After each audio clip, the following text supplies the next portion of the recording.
السلام علیکم ناظرین، میں ہوں آپ کا میزبان اور آپ دیکھ رہے ہیں ڈیلی نیوزستان۔ آج کے پروگرام میں بات کریں گے پاکستان کی سیاست، عدالتی معاملات کے خیبر پختونخوا کی صورتحال اور اہم قومی پیش رفت پر۔ آئیے آغاز کرتے ہیں۔ پہلی خبر، پاکستان تحریک انصاف سے متعلق سیاسی سرگرمیاں ایک بار پھر تیز ہوتی دکھائی دے رہی ہیں۔ مختلف رہنماؤں کی ملاقاتوں آئندہ حکمت عملی پر مشاورت جاری ہے۔ سیاسی تجزیہ کاروں کا کہنا ہے کہ آنے والے دن ملکی سیاست کے لیے نہایت اہم ثابت ہو سکتے ہیں، جبکہ حکومت اور اپوزیشن کے درمیان تناؤ بدستور برقرار ہے۔ دوسری خبر، رہنما رؤوف حسن سے متعلق پیش رفت بھی توجہ کا مرکز بنی ہوئی ہے۔ قانونی معاملات، عدالتی کارروائی اور سیاسی بیانات کے بعد اس معاملے پر نئی بحث چھڑ گئی ہے۔ مختلف حلقے اس کیس کو آئندہ سیاسی منظرنامے کے لیے اہم قرار دے رہے ہیں۔ تیسری خبر، خیبر پختونخوا میں ترقیاتی منصوبوں، امن و عوام اور عوامی مسائل پر حکومت کی کارکردگی زیر بحث ہے۔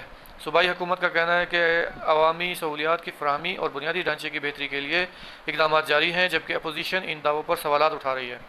چوتھی خبر، ملک کے مجموعی سیاسی فضا میں کشیدگی برقرار ہے۔ حکومتی اتحاد اور اپوزیشن ایک دوسرے پر سخت تنقید کر رہے ہیں۔ ماہرین کے مطابق اگر سیاسی مذاکرات کا آغاز نہ ہوا تو آنے والے دنوں میں سیاسی درجہ حرارت مزید بڑھ سکتا ہے۔ ناظرین، یہی تھیں آج کی اہم خبریں۔ آپ کی اس حوالے سے کیا رائے ہے ہمیں کمنٹ سیکشن میں ضرور بتائیں۔ اگر آپ نے ابھی تک ڈیلی نیوزستان کو سبسکرائب نہیں کیا تو ابھی سبسکرائب کریں، ویڈیو کو لائک کریں اور بیل آئیکن ضرور دبا دیں تاکہ ہر نئی خبر سب سے پہلے آپ تک پہنچے۔ اللہ حافظ۔